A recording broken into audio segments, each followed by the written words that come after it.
how to switch on ghost mode on Instagram.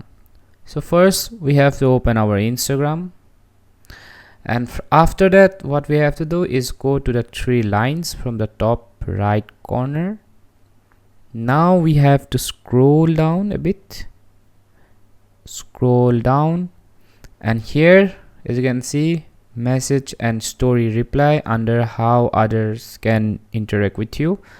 Tap this, and from here you will find these options which says show activity status.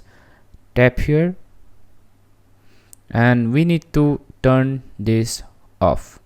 So by turning this off, no one can see your last online activities, anything. So this is how you turn on ghost mode on Instagram. Alright, so yeah, if this video was helpful, then please like and subscribe to my channel. Thanks for watching and have a great day.